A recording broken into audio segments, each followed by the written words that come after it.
Hello and good morning. My name is Matt. I am an expat who's lived in China, an American expat who's lived in China for about 10 years. And today I'm going to discuss the difference between camping in America and the West and camping in China. This is an opinion based on a guy that's traveled around China quite a bit, traveled around Asia quite a bit. I have cycled around China and Korea and Japan and Taiwan and Vietnam and Laos and Cambodia and Thailand and Malaysia. And when I say cycled, I mean like everyday cycling. Not every day was I camping. In fact, I didn't do a lot of camping because there's not necessarily too many campgrounds with power and functionality. In Japan there was quite a bit. But I did travel and camp quite a bit in my time in China. In America, I camped quite a bit. It was part of my upbringing. I lived in southern Michigan, Detroit.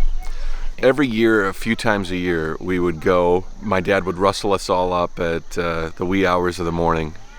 We would gather all our stuff together, load up the minivan or the van or whatever vehicle we had at the time. We'd pile in and we'd drive from southern Michigan up to northern Michigan. And we would ride way up into the area called the UP or northern Michigan.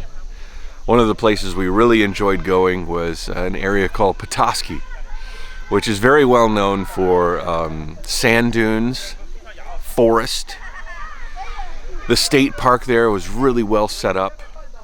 You could go there, and although the campsites were like situated in one spot, there were trees in between each campsite and you had some privacy. Maybe you went with another family, like together, but a lot of times you didn't even have to. You just went by yourself. A grill, skillet, cooking blueberry pancakes over a fire, cutting wood in the forest to make that fire, going off and making friends with maybe your neighbors, and then going off and having just an exciting time exploring the sand dunes or the forest, digging for Petoskey stones. These are the memories I have as a kid. I have to say that it's different here in Asia and in China in particular. This is a camping event that I went to last night. This is put on by a group called Nature Hike. Nature Hike is a outdoor equipment company. As a matter of fact, the owner of Nature Hike is my wife's high school friend, like really close friend, Xiaoji. I knew him when he started Nature Hike, so he's grown it into quite a company. All of these tents, the tan ones, are Nature Hike tents.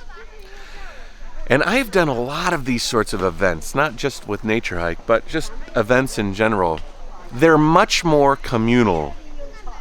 It's not like, hey, let's take the family camping. It was, we're going to take part in this event. We're going to be, we don't know the people in a lot of these other tents. We know a few, but we are all here as a community. There are events as a community.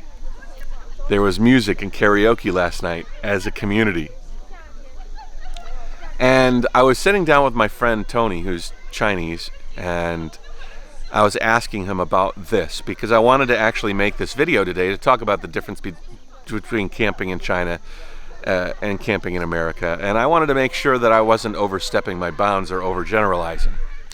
And I said, you know, in my time doing community activities and stuff, and camping is one of them here in China, as opposed to the States, it's less of a family unit going and doing something like this, and it's more of a community going and doing something like this. And I says, am I far off on my assessment?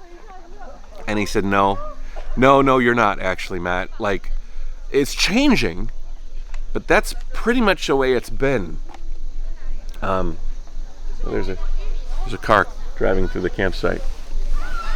The funny thing, this is actually a ski slope. So we're at the bottom of the Shanglianggang ski slope in Fenghua County in Ningbo in China, south of Shanghai. Anyways, Tony was talking about how there is a safety in numbers thing where Chinese people feel more comfortable sort of packed together wherever they are, whether that's camping or living in an apartment or, you know, just existing in a city.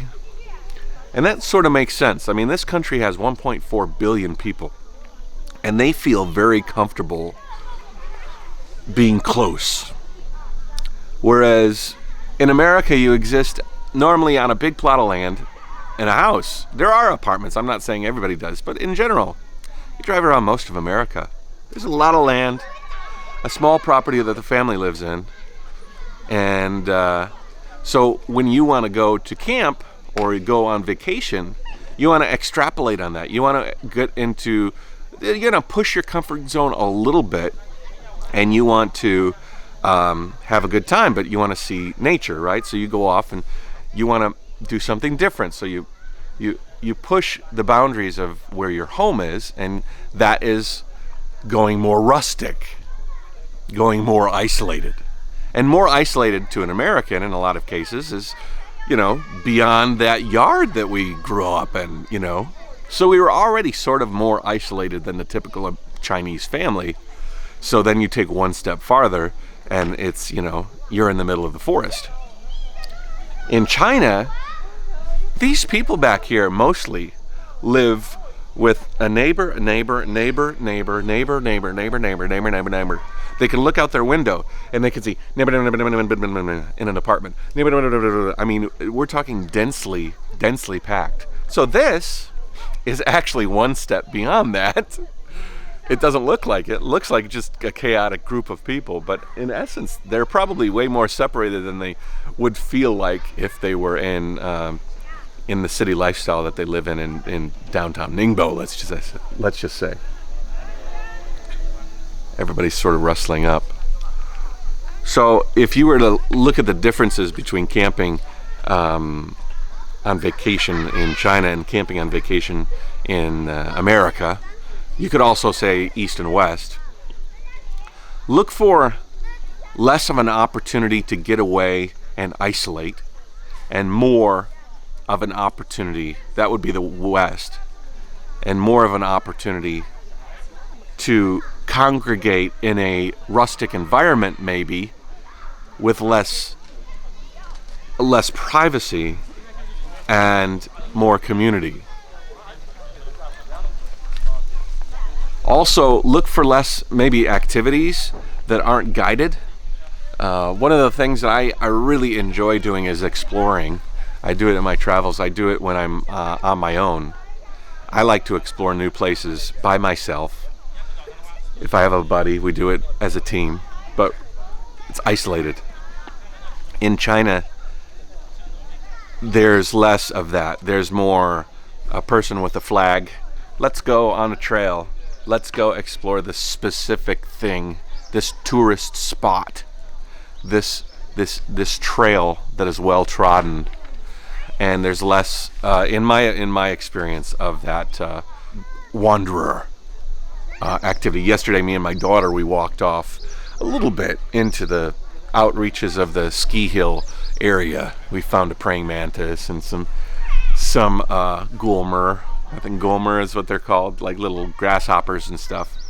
And my daughter Eva got a big kick out of it. Her mom was a little bit worried because it's just not something that you do so much. You explore. You can explore, but you explore areas that are set up as areas to explore. You don't go off the beaten path so much in China, so that's another difference. In China, oh, that's my daughter and my wife waking up. Less adventurous, I would say. That's not to say that there aren't adventurous people, and that's not to say that things aren't changing. Things are changing fast in China. It's one of the biggest problems with people having to understand China is the fact that they think China is that place full of rice paddies and farmers with cone hats and people that are ignorant to the world. No. More and more people every day are understanding more and more about how the world works and understanding their place in it. And you have a big industry of people that are buying campers, which is something I never see here. But a friend of mine bought a camper, and the camping industry is starting to grow. The exploration industry, skiing, and this is a ski slope here, and hiking and doing more of the Western style of camping is becoming more and more popular. You better be ready for some loud music and karaoke. That's a big difference. In America, you enjoy the silence of a crackling fire, and you enjoy the sound of a beer cracking open, and you enjoy the sound of conversation with your buddies or your family as you tell stories. Whereas in China, the activities around the campfire, which a campfire does exist, but it's not like a campfire for every camp. It's a communal fire. Yesterday we had a fire right out here, and people were dancing and having fun around the fire. It was a bit chaotic. The organizers here didn't really have their shit together too much. But it was very typical that instead of, like I said, each family group having their own night, they light the fire, they eat their dinner, they tell stories, they drink some beer, the kids go down to sleep, they drink some more beer, they tell some more stories. Instead of that, it's and people are like running around and everybody's integrating, and friendships might be being made, but your unit. Hi. Huh? Are you coming up? Okay, come on up. You can come up the stairs, or you can come up those stairs. I think those stairs are better. From outside? No, yeah, you just go through the fence and then go up the stairs. Just like going to the car. Anyways, they're coming up, so I'm going to wrap this up when they come up here. But, yeah, camping in China, maybe I'll get Annie's opinion, my wife's opinion, when she gets up here. But camping in China and camping in the West is totally different. One isn't necessarily worse than the other. If you asked me my personal opinion, I'd much rather camp like I did back home. It's a bit more in touch with nature. It's a bit more learning life lessons. I learned so many life lessons camping. I learned my first crush was a girl at the campsite that I was really young and stupid and nervous. But I learned it. I learned, I would scrape my knees. I would get poison ivy. I would do some dangerous things, but those things helped me grow as a person.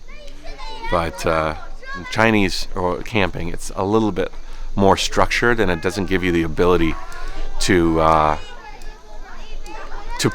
push the limits too much. But let me ask Annie. This is the place we ski. Yeah, of course. This is the hill we skied on. This is the place where we went and skied. Hi. Where are you?